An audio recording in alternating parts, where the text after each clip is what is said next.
Amigos de BPI, nosotros nos encontramos desde la sede de Voluntad Popular porque justamente vamos a escuchar declaraciones de Omar Mora Tosta y de Teresa Lima Lavey, quienes son parte de la defensa de Raúl Emilio Baduel y Alexander Tirado, para dar el balance de su caso a esta hora. Muy buenos días. El día de hoy estamos lamentablemente contando con el saldo de 3 años y medio de privación ilegítima y arbitraria de la libertad de Raúl Emilio Baduel y de Alexander Tirado, el Gato de Aragua. Como ustedes recordarán, con motivo de las protestas del 2014, Alexander y Raúl Emilio fueron detenidos sin ningún tipo de razón, sin haber cometido delito alguno, simplemente por ejercer un derecho constitucional y humano a la protesta pacífica en Venezuela, por no estar de acuerdo con lo que está ocurriendo en el país. Raúl Emilio sentado al lado de la vía con una cruz de madera y Alexander con un megáfono, simple y llanamente expresando ideas, expresando el disenso con lo que está ocurriendo en el país, y eso a partir de ese momento en Venezuela fue considerado delito. Recordemos que ellos fueron los primeros condenados en Venezuela por ejercer el derecho a la protesta pacífica. Con el caso de Raúl Emilio y de Alexander se criminalizó en Venezuela el protestar pacíficamente, lo cual es un derecho constitucional. Ellos, como ustedes también recordarán, fueron los presos políticos a quienes se les torturó y se les dispensó un trato absolutamente vejatorio durante todo el tiempo de reclusión. Han sido los presos políticos que han recorrido más cárceles en Venezuela y a quienes se les ha sometido a situaciones extremas de tortura y de peligro de su vida a lo largo de todos estos años. Hoy se cumplen 3 años y medio de esta detención arbitraria, desde que fueron condenados por parte de la jueza Iris Araujo, juez de juicio de Aragua, y posteriormente en una audiencia completamente ilegal, la Corte de Apelaciones de Aragua, presidida entonces por el hoy magistrado Juan Luis Ibarra, realizó una audiencia de apelación sin la presencia de los imputados, con 2 sillas vacías. Realizaron una audiencia de apelación para confirmar de manera express la sentencia temeraria de la juez Iris Araujo de 8 años de prisión por la presunta comisión de los delitos de instigación pública, de intimidación pública con artefactos explosivos y de agavillamiento.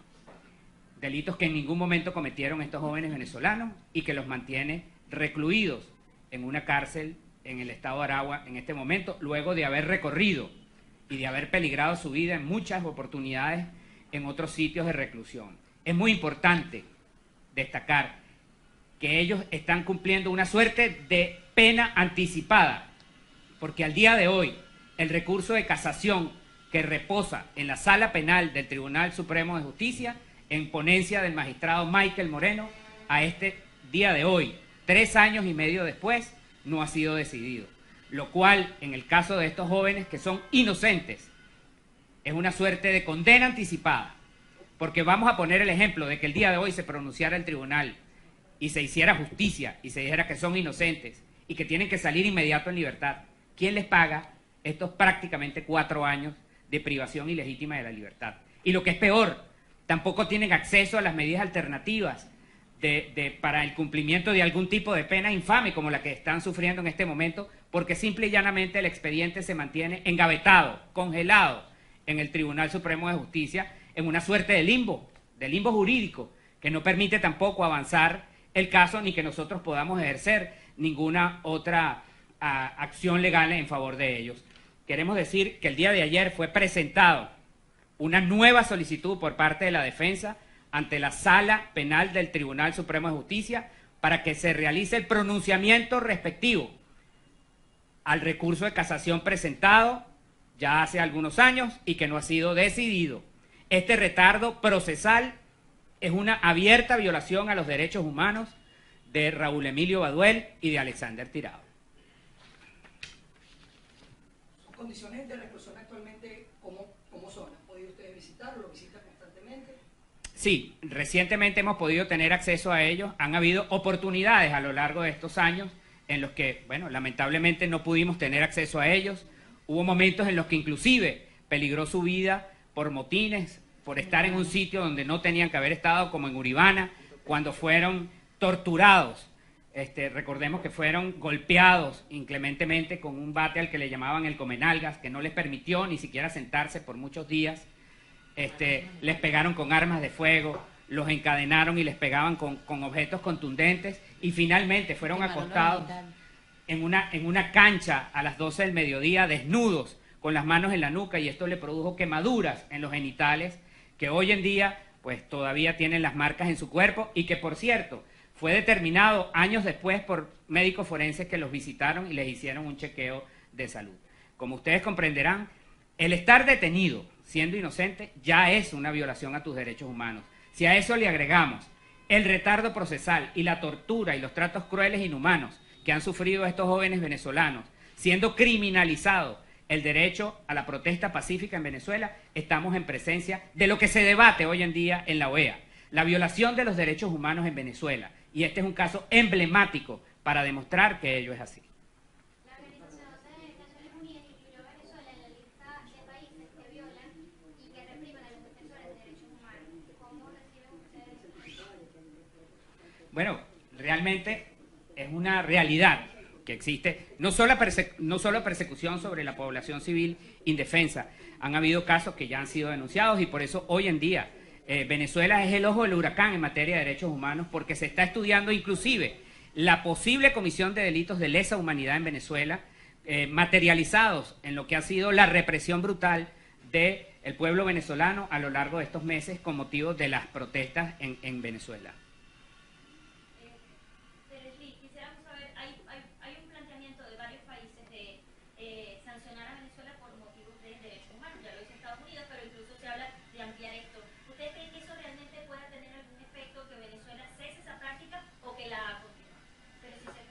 Sí, ¿cómo no?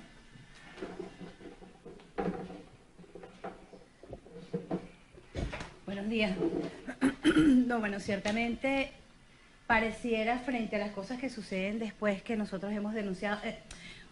Recuerden que estas denuncias que han llegado a la Organización de las Naciones Unidas y a la OEA, a la Comisión Interamericana de Derechos Humanos, a la Corte Interamericana de Derechos Humanos, es producto del trabajo realizado por distintas organizaciones de derechos humanos, por abogados particularmente, por víctimas, ante esos organismos, que han hecho de ellos un cúmulo de casos y de eventos que se han producido visiblemente a los ojos de todo el que lo quiera ver.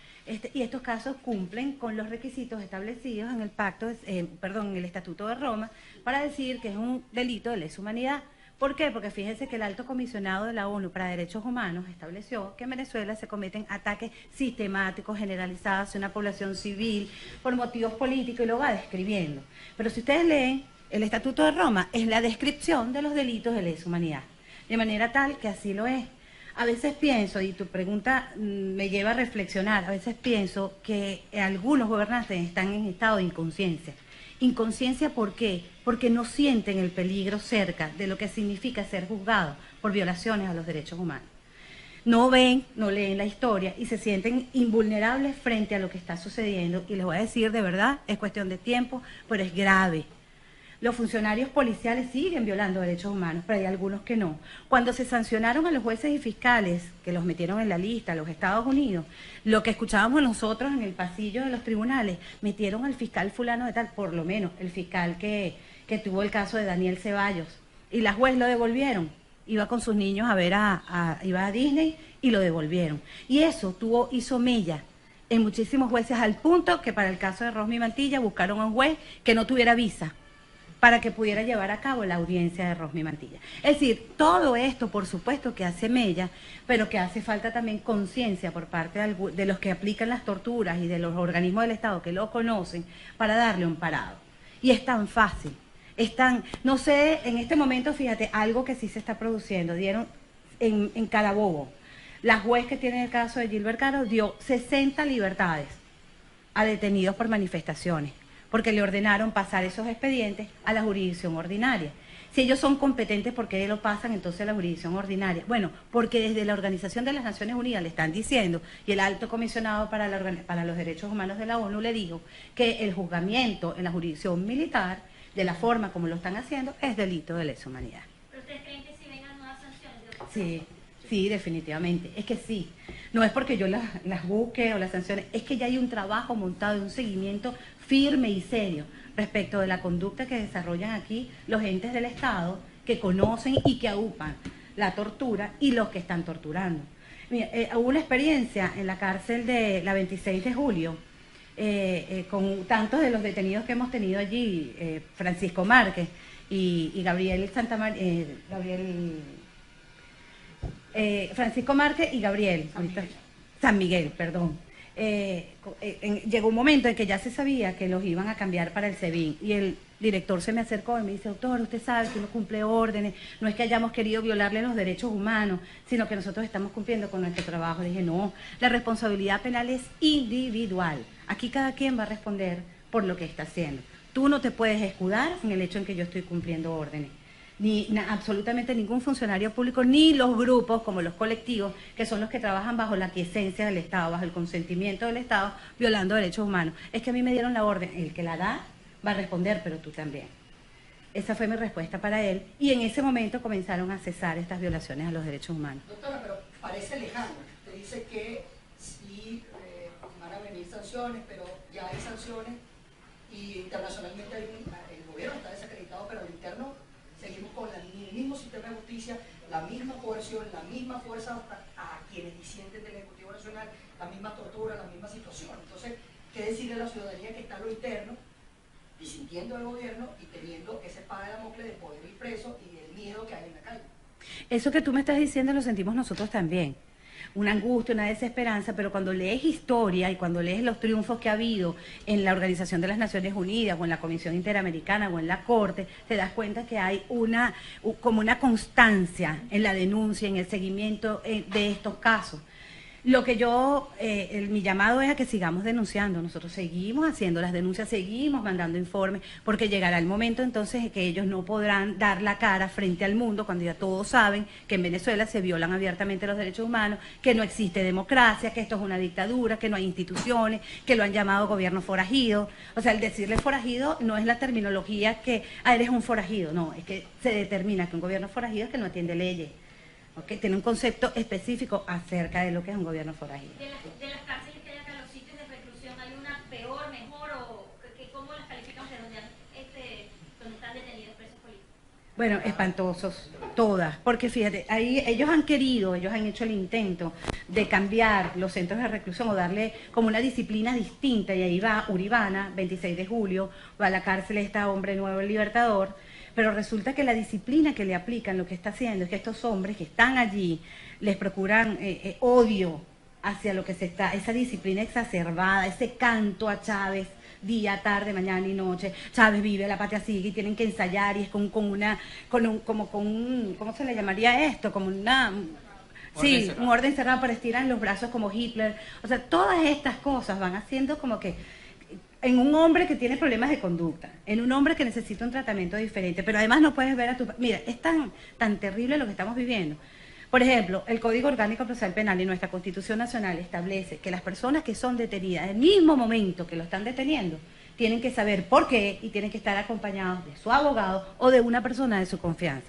Bueno, aquí lo llaman en las autoridades, en las cárceles, en el SEBIN, cuarentena. No está en cuarentena. Eso significa que no lo puede ver su abogado, que no lo pueden ver sus familiares, es como un enfermo y lo tienen que apartar de la población, pero eso ya implica tortura. O sea, el hecho de que esté en cuarentena, ya nosotros nos imaginamos en dónde están metidos, en cosas oscuras, con cucarachas, con torturas, con angustia. Muy terrible. Ese intento de cambio no se va a consolidar, ciertamente. Tú vas a Tocuyito y te das cuenta, bueno, está sucio, es feo, está la gente por allí, está un pran, que sabemos lo peligroso que es. Entonces tú dirías, bueno, entonces, pero si sirve Libertador, Hombre Nuevo Libertador, entra en estructuras nuevas. Pero cuando ves, por ejemplo, en La Cola, que escuchamos en estos días, visitando a nuestros detenidos, que hay una custodia de reposo porque se le inflamó la pierna de darle tanta patada a un recluso, jamás puedes imaginar que esa gente esté bien. O sea, con su presión de alimento, porque aparentemente como no hay alimento le dan poquito, a cada uno. O sea, es terrible. Lo que está sucediendo a nivel penitenciario en este país es de mucha preocupación.